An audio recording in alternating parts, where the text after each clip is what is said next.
મજાના માણસને મળવા માટે જેના વિડીયો તમે પણ જોયા છે, અમે પણ જોયા છે. જમવામાં શું છે બધાને ખબર છે, પણ તમને કેવું લાગ્યું કહો?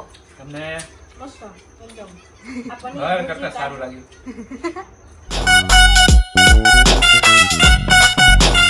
આજનો મસ્ત મજાનો વ્લોગ શરૂ થાય છે સાંજેથી, કારણ કે અમે જઈ રહ્યા છીએ મસ્ત મજાના માણસને મળવા માટે જેના વિડીયો તમે પણ જોયા છે, અમે પણ જોયા છે.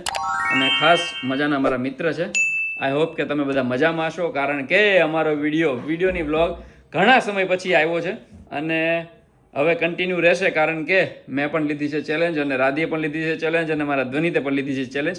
એટલે ત્રણેયની અલગ અલગ ચેલેન્જ છે. એ પછી નેક્સ્ટ બ્લોગમાં તમે બતાવીશું, પણ તમે બધા જોડાયેલા રહેજો. ફટાફટ અમે તૈયાર થઈ જઈએ, કારણ કે અમારે નીકળવાનું છે અને ટાઈમ થઈ ગયો છે બહુ મોડું. અમારે નીકળવાનું હતું, કેટલા વાગે નીકળવાનું હતું? હા, 6 વાગે અમારે નીકળવાનું હતું, એની બદલે 7:30 થઈ ગયા છે.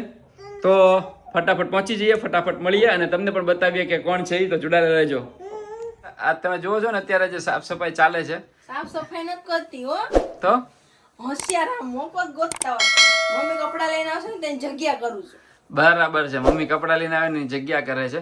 બરોબર, જે જગ્યા થાવી હોય થાય, પણ મમ્મી પપ્પાની સાફ સફાઈ થાય છે એ ખબર છે. બધા રૂમ સાફ થઈ ગયા છે. સાફ સફાઈ તમે લોકો વિચાર કરો, હજી હમણાં 2 મહિના પહેલા રિનોવેશન કરાયું. હા હોય, પણ હજી તો હમણાં દર શનિવારે હું બધું ફર્નિચર લૂછું છું, રોજ નથી થતું. પણ આ ગરમ કપડા બધા નીચે પડ્યા હતા, મેં કહ્યું નીચે એમને ખાનું વાપરવા મળે એટલે મેં ઉપર મૂક્યા અને આઘું પાછું કરું છું. બીજું કઈ સાફ સફાઈ નથી કરતા. કાંઈ વાંધો નહીં, તમે સમજી જાજો. હું થોડી ઘણી મદદ કરાવી દઉં, નહીંતર પછી અમારે થઈ જશે નાનકડો એવો ડખો. જોયું? હાલો બતાવી દઉં છું, મળીએ. ફાઇનલી અમે નીકળી ગયા છીએ. બહુ મોડું થઈ ગયું. કહેવાય ને કે કામ જ એટલું બધું ઘરે છેલ્લે નીકળવાના ટાઈમે વધી ગયું ને કે વાત ન પૂછો. તો હવે અમે નીકળી ગયા. એક તો બહુ દૂર જવાનું હતું, એમને જે ટાઈમ આપ્યો હતો એ ટાઈમે અમે પહોંચી નહીં શકીએ, એટલે પહેલાં તો જઈને એમને સોરી કહીશું. અને ટ્રાફિક એટલું બધું છે ને રસ્તામાં, તો આપણે આ રસ્તે જવાનું હતું કે આ રસ્તે નહોતું જવાનું? આપણે જવાનું હતું, એટલે મેપમાં તો સિટી વાળો રસ્તો બતાવતો હતો, પણ આપણે મેં કીધું આ રોડ ઉપર ટ્રાફિક ઓછો હશે, તો પણ આ રોડ ઉપર એટલો જ ટ્રાફિક છે, કારણ કે ઓફિસનો ટાઈમ છે છૂટવાનો બધાનો. જો ને આમ જો બતાવો તો ખરી, આજો બીઆરટીઓ જો ભરેલી છે, ફૂલ ટ્રાફિક. જો કે આ ટાઈમે ટ્રાફિક હોય જ છે, તો કઈ નહીં, ફટાફટ પહોંચી જઈએ.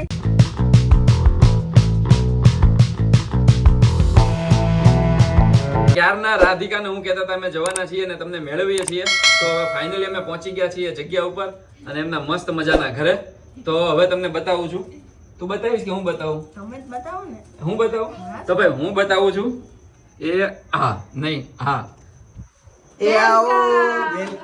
તો અમને કોઈ ઓળખાણની જરૂર છે નહીં. બંને જણા જેટલા મજાના વિડીયો બનાવે છે ને, એટલી મજાના એમનો સ્વભાવ છે. તો તમે કઈ કહેશો? આવો. અમે એકવાર પહેલા અમારા ઘરે મળી લીધું હતું, પણ ત્યારે અમે બ્લોગ બનાવતા હતા ને, એટલે અમે બ્લોગ વિડિયો ફોટો કશું જ નતું લીધું. આજે ફોટો મૂકવાનો છે. હા, પરિવાર પાછા મળી ગયા, પંચાયત કરવા ભેગા થઈ ગયા છે આ બે જણા મસ્ત મજાની. અને બે નાની નાની ડીંગલીઓ બે નહીં, 3 નાની નાની એક હરખી ઢીંગલીઓ છે. જો હું તો બહુ મોટી છું, પણ ઉંમર કોઈને કહેવાય નહીં. ના ઉંમર નથી દેખાતી, એટલે આમ તો 3 જ કહેવાય. 3 જ કહેવાય. ખરા. હા, અમે બે જણા તો હાવ નાના છીએ. આ તો ઠીક છે કે હવે લગ્ન થઈ ગયા છે, બધાને ખબર છે. આ તો ઠીક છે, આ લોકોએ માથાના મતલબ આ લોકોએ નહીં, પરાગે વાળ થોડા ઉગાડી દીધા છે અને થોડા કાળા કરીને છુપાવી દીધા છે, સફેદ વાળા. બરાબર ને? મારા તો એમના કરતા વધારે પેટ આવી ગયું બાલ. આમ છે, પણ મેં આમ કેવું છે કે બ્લોગ ચાલુ હોય ને ત્યારે થોડુંક અંદર લઈ દીધું. પણ આ કેવું કહેવાય ખબર છે, જેને પેટ બહાર હોય ને એ સુખી માણસની નિશાની છે. તો બે આને શ્વાસ અત્યારે અંદર રોકી રાખ્યો છે. હાલે હમણાં હું ટ્રાય કરું છું. પણ અત્યારના જમાનામાં છે ને, સુખી માણસની નિશાની પેટ બહાર આવે ને એટલે સમજી લેવાનું કે એમના ઘરવાળા ઘરે ઓછું બનાવે છે અને એમના પતિશ્રી છે ને એ વધારે બહાર ના જાપે જો છે. આજે આ હેતલબેને અમારા માટે રસોઈ બનાવી છે. જો ઘરે બનતું હોય તો જ ને, નહીંતર એમ નહીં કે હારણભાઈ બહાર જઈને જમી આવશે તો પણ આમને પૂછ કે એમને બનાવડાયું છે.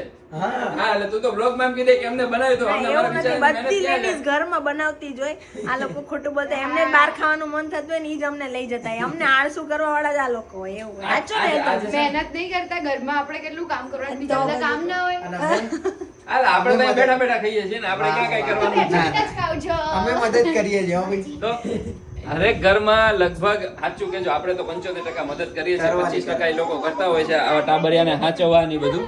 પણ તમે ભાઈ કરતા હો ને તો કોમેન્ટ કરજો તમે મદદ કરો છો કે નહીં. જો હજી એ બાજુ તો અમે નહીં ગયા, અમે બંને એકલા છીએ. હા, હજી વાર એ છે. અનુભવ હજી અમને નહીં થયો, થશે. ને ભગવાન કરે બહુ જલ્દી થાય, કારણ કે ના, એની- બાપા ના, શાંતિથી હજી 2 વર્ષ જીવા દો.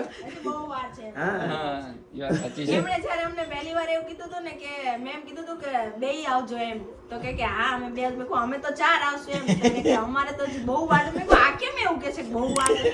પણ પછી ખબર પડી કે હા હકીકતમાં હજી તો બહુ વાર હજી તો છે. બહુ વાર છે.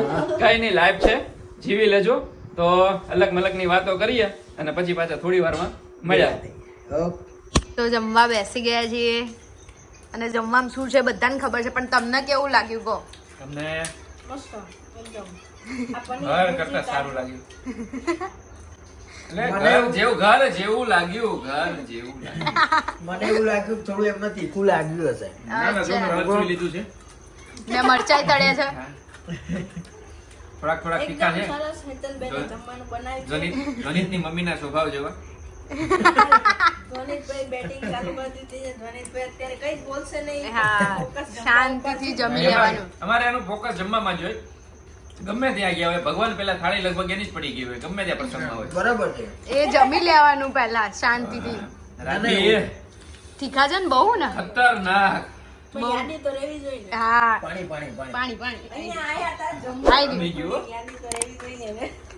મેં કીધું ને મરચા તીખા છે, ના તો જુઓ લઈને બેઠા છે, ખાઈ ગયા મજબૂત છે. આવી ગયું? મજબૂત તીખું આવી ગયું લાગે છે એમને. બેન કીધું હું સબરી બનું, હું તમને આપું ચાખીને, પણ એને બહુ ઉતાવળ આવી. ભાઈએ કીધું ને કે લો એમ. હા, તમારું માનીન. આમાં એવું છે કે અમારા કરણભાઈ મિત્ર છે, અમારે એમને આટલી બધી મહેનત કરી હોય જમવાનું બનાવવામાં, તો પછી અમારે પેલા જમવામાં ફોકસ કરવું પડે. પણ મરચા એમને તળાવડાયા છે તીખા એવા. અને એ તો જુઓ નહીં તીખા લાગતા તમને જરાય નહીં. પહેલેથી ખાવ છો ને તમે લોકો એટલે. તોય હા કરંટ તો આવો જ. હા, એ આપું તમને. શું થયું? તો હવે અમે જમી લઈએ. અચ્છા, ચલો. ચલા. અમારે એવું થયું કે કરણભાઈ, હેતલબેન, મેં બધાએ જમી લીધું પણ અખંડ હજી સુધી લડે છે. પણ આટલું શાક જવા નથી દેવું એટલે મેં હા, મેં એમને જ કીધું, મેં કીધું લઈ લો પછી. પછી તમે તો જમ્યા જ નહીં કઈ. અમે તો જેમાં અમે તો અમને એવું લે અમને તો એવું લાગ્યું કે તમે છે ને અમે છીએ ને તમે અમારા ઘરે આવ્યા છો એવી રીતનું થયું છે આજે જમવા. એ બે જણા બમ જમી લીધું. પહેલા ધડાધડ ખાઈ લીધું હા. સ્પીડમાં પણ નિયમ પ્રમાણે. અને તમે શાંતિથી જમો છો એટલે તમારો વાર લાગે. મારા પડ્યું તું એટલે મેં કીધું યાર. હાલો તમે. ના હવે તું જમી લે મારે. ના ખવાય એવું હતું કે રાણી ખવાય. મને કેવું છે હું એકદમ ઝીણું ચાવીને ખાઉં એટલે વાત. હા. એમને બાકી કશું ખાધું નહીં, તમે બી નહીં ખાધું, ખાલી ચાયા જ છો તમે. હા. ના. ખાના બાને છે ને તમે એટલે એને એમનું ધીમે બોડી ધીમે- ફિટ છે હા. કે શાંતિથી ચાઈન ખાવાનું એટલે ધરાઈ જવાનું. હા. ના એવું નથી, ખરેખર શાંતિથી જેમ હું આમાં જેમ જમું છું એમ જ જમું છું. તો 3 થી 3 કે 4 રોટલી જોઈએ, એથી વધારે અમારે રોટલી ના જોઈએ. શાક રોટલી દાળ ભાત ખાધા પૂરું થઈ ના ગયું. પણ એમનું રાજ બહુ જોરદાર છે હો ભાઈ. મારું શરીર વધી ગયું પણ એમનું ફિટ છે હજી. હમણાંથી આ બહાર જમવાનું વધારે આવે છે ને આના કારણે, એટલે મારે થોડીક ફાંદ બહાર આવી છે, હા. પણ હવે ચાલે. ચાલો હવે ફટાફટ જમતું હાલ, પછી અમારે વાસણ ધોવાના છે હજી તો. તમે કાંઈક કહો કે જલ્દી જમે. પણ આટલા બધા હેતલબેને ખાલી કરી એટલે ધોતા જાઓ. ના એ ભાઈ અમારે શું ભાઈ ઊભું રહેવાનું. દ્રવિડ ધીમે ધીમે રન લે ત્યાં સુધી. હવે અમારે 10 વાસણ ધોવા જાય પછી તારી માટે રાહ જોવાની અમારે. હાલ ફટાફટ જમો હાલો. એટલે જ કીધું છે કે ને રે બાવલ્યો. જમવાનો disturb ના કરો. યાર આ બધા વાલે એક ચમચી. હાલો ભાઈ એને જમાડી દઉં ના છું. ખવાય ભાભી વાત. रात में 2 बजे किसके साथ बातें कर रही है? हैं? किसके साथ बात कर रही हो?